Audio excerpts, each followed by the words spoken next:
Now question number 33 or second question of section D. In a rectangular park of dimensions 50 meter multiplied by 40 meter, a rectangular pond is constructed so that the area of the grass strip of uniform width surrounding the pond would be 1184 meter square. Find the length and breadth of the pond. क्या बोल रहे हैं कि एक rectangular park है, ठीक है। ये रेक्टेंगुलर पार्क है ABCD। हम साथ में लिखते जाते हैं ताकि हमारा टाइम सेव हो जाए। तो हमें रेक्टेंगुलर पार्क में लेंथ गिवन है, लेंथ ऑफ पार्क। पार्क की लेंथ क्या होगी, गिवन हमें 50 और ब्रेड्थ गिवन है 40। तो रेक्टेंगुलर पार्क लिख लेते हैं ABCD ताकि आपको कोई कंफ्यूजन ना हो। रेक्टेंगुलर पार्क कौन सा है, ABCD। और इसकी लेंथ क्या है, इसकी लेंथ है 50 मीटर, ठीक है। ये 50 मीटर हमें क्वेश्चन में गिवन है। और इसकी ब्रेड्थ क्या गिवन है, रेक्टेंगुलर पार्क ABCD की हमें ब्रेड्थ गिवन है 40 मीटर, ठीक है। ये हमें क्वेश्चन के अंदर दो डायमेंशंस गिवन है 50 और 40। साथ साथ में समझते जाइएगा, ये 40 और ये 50, ठीक है।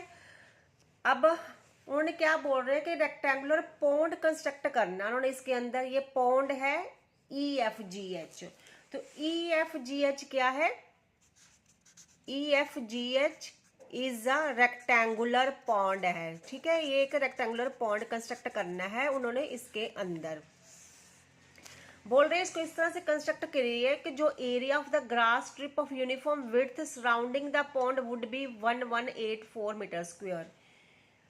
तो जो यहाँ पे जैसे ये रेक्टेंगुलर पार्क है, बीच में उन्होंने EFGH पॉन्ड कंस्ट्रक्ट करना है और यहाँ पे उन्होंने ग्रास लगानी है, ठीक है। यहाँ सारी ग्रास लगानी है और इस ग्रास का एरिया वो कह रहे हैं कितना है, इस ग्रास का एरिया है 1184 मीटर स्क्वायर। हमें ग्रास का एरिया गिवन है। हम क्या कर सकते हैं, इस रेक्टेंगुलर पार्क का एरिया निकाल सकते हैं। क्यों निकाल लेंगे ये अभी आपको पता चल जाएगा। तो यहाँ हम पहले निकालते हैं एरिया। किसका एरिया, रेक्टेंगुलर पार्क ABCD का एरिया। तो रेक्टेंगल का एरिया क्या होता है, L मल्टीप्लाइड बाय B। तो L कितना है 50 मीटर, B कितना है 40 मीटर। तो 50 मीटर मल्टीप्लाइड बाय 40 मीटर कितना होगा, 2000 मीटर स्क्वायर हमारा एरिया आ गया ABCD रेक्टेंगुलर पार्क का। अब हमें क्या गिवन है, हमारे पास एक रेक्टेंगुलर पार्क का एरिया गिवन है, ठीक है। हमने निकाला इसका ABCD का। और हमें क्या गिवन है, इस ग्रास का एरिया गिवन है, ठीक है 1184। हमने लेंथ और ब्रेड्थ निकालनी है EFGH रेक्टेंगुलर पॉन्ड की। तो हम तो गिवन इंफॉर्मेशन को यूज करके EFGH की L और B को निकाल लेंगे, लेंथ और ब्रेड्थ को निकाल लेंगे। कैसे निकालेंगे देखिए, अगर हम इस रेक्टेंगुलर पार्क के एरिया में से, ठीक है हमारे पास इस पॉन्ड का एरिया कैसे आ सकता है, area of pond equal to किसके होता है, area of pond, pond means EFGH। ये EFGH का पॉन्ड का एरिया किसके इक्वल हो सकता है, एरिया ऑफ रेक्टेंगुलर पार्क, ठीक है, जो कि है ABCD। अगर हम ABCD रेक्टेंगुलर पार्क के एरिया में से इस ग्रास के एरिया को माइनस करें, माइनस एरिया ऑफ ग्रास, तो हमें क्या मिलेगा, एरिया ऑफ पॉन्ड मिल जाएगा, ठीक है। आपको समझ आ गया। इस पूरे ABCD में से हमने इस ग्रास के एरिया को माइनस करेंगे तो हमें EFGH पॉन्ड का एरिया मिल जाएगा, ठीक है। वही हम यूज कर रहे हैं क्योंकि हमें एरिया ही गिवन है। हमने रेक्टेंगुलर पार्क ABCD का एरिया निकाल लिया है और ग्रास का एरिया हमें गिवन है क्वेश्चन के अंदर विच इज 1184 मीटर स्क्वायर। अब इसको सॉल्व करते हैं। अब area of pond, area of pond के लिए देखो, अब एरिया ऑफ पॉन्ड के लिए क्या फॉर्मूला होता है, L मल्टीप्लाइड बाय B। लेकिन हमारे पास EFGH का ना तो L है ना ही B है, तो इसको हमें निकालना पड़ेगा। कैसे निकालना पड़ेगा, देखिए ये है AB कितना है 50 मीटर। इस 50 मीटर में से ये देखिए ये AB है 50 मीटर। इस 50 मीटर ने बोला ये वाला भी X है ग्रास का एरिया और इस तरफ भी ग्रास का एरिया X है। तो अगर इस 50 मीटर में से इस X और इस X को माइनस कर दें तो हमें पॉन्ड की लेंथ मिल जाएगी, ठीक है। इस रेक्टेंगुलर पार्क की लेंथ में से इस ग्रास की लेंथ जो इधर है और ग्रास की लेंथ जो इधर है, इन दोनों को अगर माइनस करें तो हमें पॉन्ड की लेंथ मिलेगी, ये वाली EF की। तो वही हम करते हैं। तो 50 माइनस करेंगे, 50 में से क्या माइनस करेंगे, 50 में से हम माइनस करेंगे x प्लस x, ठीक है। तो ये हमें लेंथ मिलेगी किसकी, पॉन्ड की। तो ये हो गया 50 माइनस 2x मीटर, क्या होगी, लेंथ होगी पॉन्ड की। अब हमें ब्रेड्थ भी चाहिए, पॉन्ड की ही चाहिए, हम पॉन्ड की बात कर रहे हैं। अब फिर से इस रेक्टेंगुलर पार्क की ब्रेड्थ कितनी है, 40 मीटर है, ठीक है। इस 40 मीटर में से इस ग्रास की ब्रेड्थ कितनी है, इधर भी x है और इधर भी x है। तो अगर इस 40 में से हम इस x और इस x को माइनस करें तो हमें पॉन्ड की ब्रेड्थ मिल जाएगी, ठीक है। तो हम वही करेंगे। तो ब्रेड्थ ऑफ पॉन्ड क्या होगा, 50 माइनस फिर से x प्लस x, तो सॉरी 40 है ना, अभी ब्रेड्थ 40 है, तो 40 माइनस एक्स प्लस एक्स, तो 40 माइनस 2x क्या होगी, हमारी ब्रेड्थ होगी पॉन्ड की। अब हमारे पास पॉन्ड की लेंथ और ब्रेड्थ आ चुकी है। हमने फॉर्मूला क्या लगाना है, एरिया ऑफ पॉन्ड। तो एरिया ऑफ पॉन्ड किसके इक्वल होता है, L मल्टीप्लाइड बाय B। और पॉन्ड का L कितना है, 50 माइनस 2x, और पॉन्ड का B कितना है, 40 माइनस 2x। तो इनको मल्टीप्लाई करना पड़ेगा, 50 माइनस 2x L और 40 minus 2x breadth B equal to किसके है, एरिया ऑफ पार्क। और पार्क का एरिया कितना है, 2000 मीटर स्क्वायर, इक्वल टू 2000। इसमें से माइनस क्या करना है हमने, एरिया ऑफ ग्रास, ठीक है। एरिया ऑफ ग्रास माइनस करना है, एरिया ऑफ ग्रास कितना है, 1184 metre square, it is given in the question. अब इसको सॉल्व करना है हमने।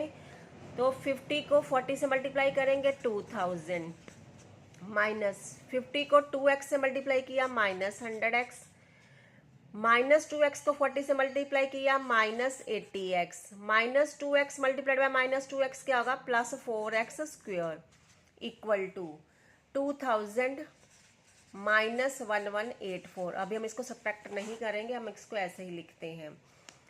अब यहाँ पे सॉल्व करेंगे, 2000 माइनस 180x माइनस 100x और माइनस 80x क्या हो जाएगा, माइनस 180x, प्लस क्या है 4x square, equal to 2000 minus 1184।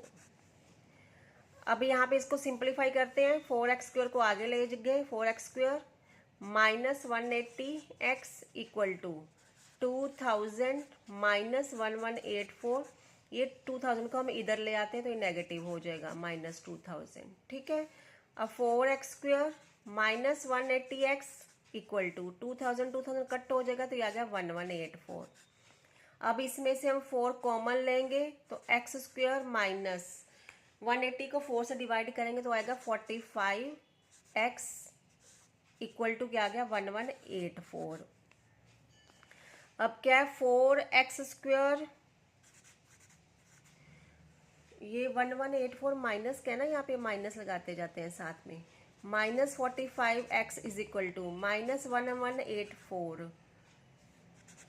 ये तो क्या कर दिया यहाँ पे, ये 4 इधर आकर डिवाइड होगा, ये क्या था, x square minus 45x is equal to minus 1184 upon 4।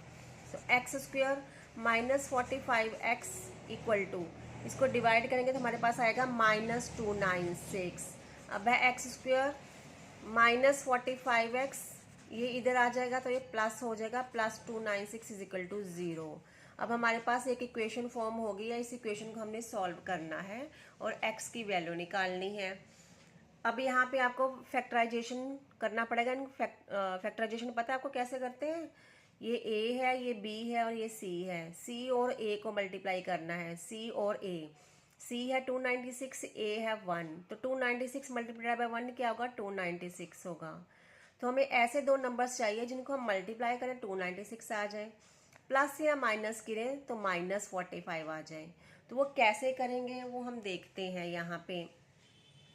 उसके लिए आपको उसके 296 के फैक्टर्स बनाने पड़ेंगे। क्या चाहिए हमें, 296। 296 क्या फैक्टर्स, देखिए क्या फैक्टर्स हो सकते हैं 296 को, किन दो नंबर्स को मल्टीप्लाई करके 296 आता है। एक तो 296 2 के से डिवाइड हो जाएगा तो 148 आ जाएगा, 296 3 से नहीं डिवाइड होगा, 4 से डिवाइड हो जाएगा तो 74 आ जाएगा, 296 5 से नहीं डिवाइड होगा, 6 से नहीं होगा, 7 से नहीं होगा, 8 से डिवाइड हो जाएगा तो 37 आ जाएगा, और 9 से नहीं होगा, 10 से नहीं होगा।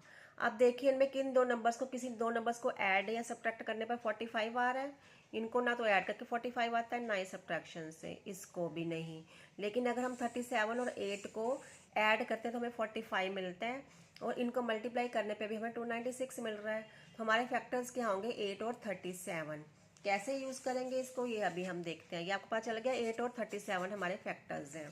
अब यहाँ पे हम लिखेंगे x square minus 37x minus 8x plus 296 is equal to 0। ठीक है, यही हमारे फैक्टर्स है 8 और 37। अब यहाँ पे माइनस 37 माइनस 8 क्यों लिखा, क्योंकि हमें माइनस 45 चाहिए। तो माइनस 45 चाहिए के लिए हमें 37 और 8 को ऐड करना पड़ेगा। तो दोनों को अगर माइनस के साइन के साथ रखेंगे तो माइनस 45 आएगा हमारे पास। अब आगे इसको सॉल्व करेंगे, इन दोनों में से x कॉमन आ जाएगा, तो यहाँ क्या बचा x माइनस 37। यहाँ माइनस 8 कॉमन आ जाएगा, तो यहाँ बचा x माइनस 37 इक्वल टू 0।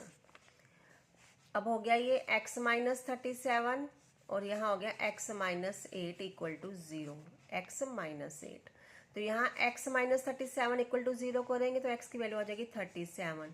यहाँ x माइनस 8 इक्वल टू 0 करेंगे तो x की वैल्यू आ जाएगी 8। अभी हमारे पास x की दो वैल्यू आ गई हैं, लेकिन हमें चाहिए तो एक ही थी। तो क्या करें हम, कौन सी वैल्यू को कंसीडर करें, कैसे पता लगाएंगे। हमने फाइंड आउट क्या करना था, length and breadth of the pond. EFGH की लेंथ और ब्रेड्थ फाइंड आउट करनी थी, और पॉन्ड की लेंथ क्या थी 50 माइनस 2x। तो पॉन्ड की लेंथ है 50 माइनस 2x। ठीक है, इसमें हम इन दोनों वैल्यू को पुट करके देखेंगे। तो फर्स्टली अगर हम 50 माइनस 2 x की वैल्यू अगर 37 पुट करते हैं तो ये आएगा 50 माइनस 74, तो माइनस 24। तो लेंथ क्या हो सकती है, माइनस नहीं हो सकती, इसलिए हम 37 को कंसिडर नहीं करेंगे। तो x कैन नॉट बी 37। अब हम लेंथ निकाल लेंगे 8 को यूज़ करके, तो 50 माइनस 2x, तो 50 माइनस 2 इंटू 8, 50 माइनस 16 क्या हो गया 34 हमारी लेंथ आ गई, 34 मीटर लेंथ आ गई पॉन्ड की। अब ब्रेड्थ निकालनी है, ब्रेड्थ क्या थी पॉन्ड की 40 माइनस 2x। ठीक है, 40 माइनस 2x, तो 40 माइनस 2x, तो 40 माइनस 2 मल्टीप्लाइड बाई 8 इज 16, तो ब्रेड्थ क्या होगी 24 मीटर ब्रेड्थ होगी। हमने लेंथ और ब्रेड्थ फाइंड आउट करनी थी पॉन्ड की, हमने फाइंड आउट कर दी है। ठीक है, होप है ये क्वेश्चन आपको समझ आ गया है।